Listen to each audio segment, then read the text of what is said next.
Hello, friends and family. It is so wonderful to be with you this week.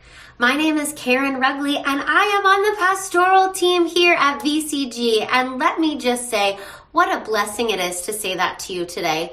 I am just so thankful for each of you and all of the celebration that I have received in my ordination to pastoral ministry in this community. To those of you who are able to make it to our in-person service 2 weeks ago and take part in that ordination time, I cannot express how much that meant to me. Those of you who couldn't make it, trust me, I know you were there in spirit. But honestly, I just feel so humbled and blessed to be a part of this community. And I am excited to bring you the word this week as part of our Sermon on the Mount series. In fact, Jacob gave me a softball to preach my first week as a pastor because, who doesn't want to start a sermon on judging, right? So, it's okay. We're picking up the Sermon on the Mount series at the start of chapter 7 of Matthew. Now, if this is your first time tuning into this series, or maybe you've been with us all along, I wanted to kind of start today by just giving us a refresher about some context surrounding this entire sermon that Jesus is giving. Now, remember, when this series starts, Jesus finds himself ministering to crowds of people. He was near the beginning of his own ministry, and he had just called the disciples according to Matthew's gospel.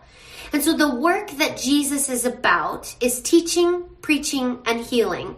Matthew 4:23-25 states, Jesus went throughout Galilee, teaching in their synagogues and proclaiming the good news of the kingdom, and curing every disease and every sickness among the people. So his fame spread throughout all Syria, and they brought to him all the sick, those who were afflicted with various diseases and pains, demoniacs, epileptics, and paralytics, and he cured them. And great crowds followed him from Galilee, the Decapolis, Jerusalem, Judea, and from beyond the Jordan. Now, if you remember, at the very start of this sermon series, we looked at the end. I know, an odd place to start, but it actually gives us context for what's happened before and what's to come after. So at the beginning of this sermon, Jesus is teaching, preaching, and healing. And at the very end, Jesus closes this profound work by saying, everyone who hears these words of mine and acts on them will be like a wise man who built his house on the rock, which is Matthew 7. The entire Sermon on the Mount, according to St. Augustine, was the perfect standard of the Christian life, and it answers this haunting question: will you follow me? Now, at the start of the Sermon on the Mount, Jesus launches into these beautiful soliloquies about who is blessed in the kingdom, and honestly, to a group of people who are less than blessed in their own kingdom, their own society. Of course, these words are like honey. I mean, even last week we talked about how freeing it is to live without worry, which is so nice. But what happens when we get to passages like this week's? It reads, do not judge so that you may not be judged. For with the judgment you make, you will be judged. And the measure you give will be the measure you get. Why do you see the speck in your neighbor's eye, but do not notice the log in your own eye? Or how can you say to your neighbor, let me take the speck out of your eye, while the log is in your own eye? You hypocrite.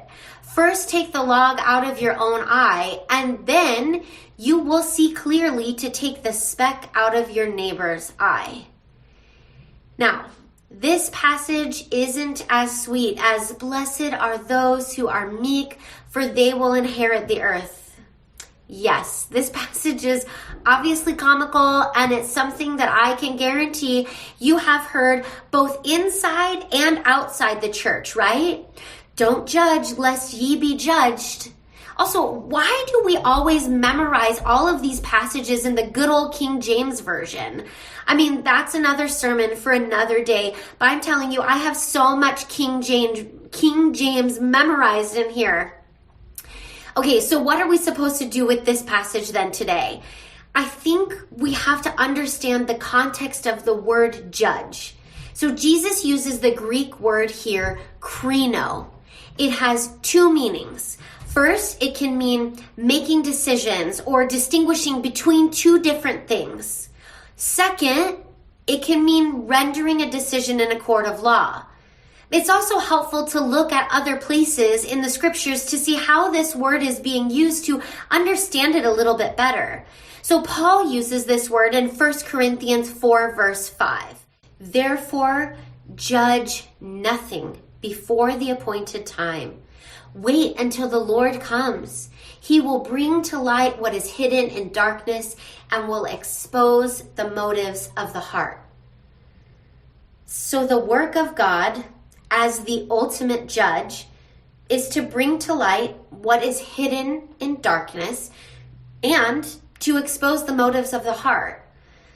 So I wonder, what would it look like in this passage if we replace the word judge and we instead said, do not bring to light what is hidden in darkness and expose the motives of the heart before it is time, because otherwise the hidden things of the darkness of your own heart will be exposed right now. That does not sound fun at all. It does not sound loving. It does not sound generous or uplifting or caring about another person in any capacity. It sounds harsh and painful and callous. Jesus warns us in this passage that when we begin to judge others, in this version, it sounds a lot like condemnation. And so then what we end up doing is assuming the posture of God. Because 1 Corinthians says that it is when the Lord comes. We don't need to judge or krino before the appointed time. And so when we take the role of judge upon ourselves for one another, we run the risk of assuming the role of God. We think that it becomes our job to determine what's right or what's wrong or who's in or who's out. Ultimately, what I think Jesus is condemning in this passage is understanding the difference between moral discernment and personal condemnation. God recognizes that this issue is complex, as is our lives. God knows that we will face times in our lives, in our communities, in our relationships with one another, where we will need to make judgments, choices, a decision between two things, which is one of the definitions of krino. But we have to recognize that we are human and we see things with human eyes. That means our judgments will be limited, biased, prejudiced, and incomplete. And so we cannot know the motives of one another's heart in the same way that they cannot know our motives. Our job as Christ followers is not to judge and be the judge and be condemnation, but instead be love. You know, Jesus knows our tendency to judge, and so in this passage, he gives us a comedic analogy to point out the deconstructive potential of judgment and what happens when we assume the role of God by telling someone about what it's like to live with a log in your eye, which is hilarious and gross, totally gross. So this week, my husband Seth has been installing a new garage door. Not just like the door that you walk in and out of in the garage, but like the whole roll top door, right?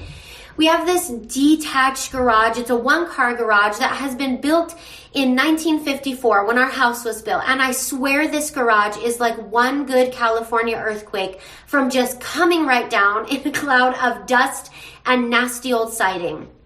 But we've needed this garage door replaced because, funny enough, none of our cars can actually fit into our garage. So when we go to work on our 1976 VW bus, which is literally just 20 years younger than the garage itself, we can't because it can't fit.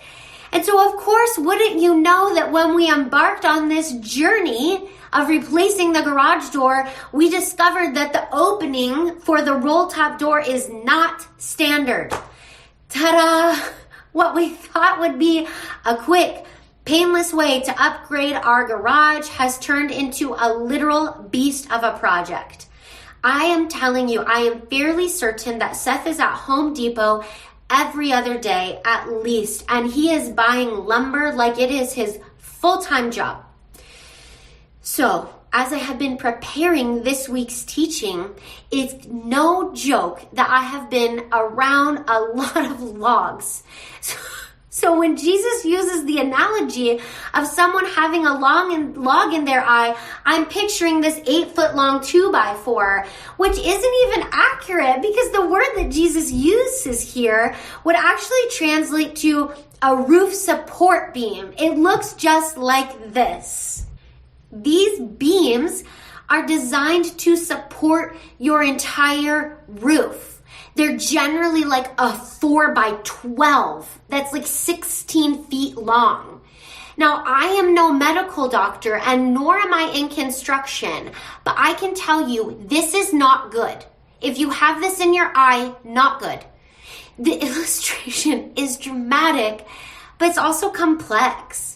Because when Jesus warns us to look at this roof support beam that is stuck in our own eye, before helping our neighbor out by calling out maybe the tiny speck of sawdust that's in their eye, he's creating in us a sense of self-awareness.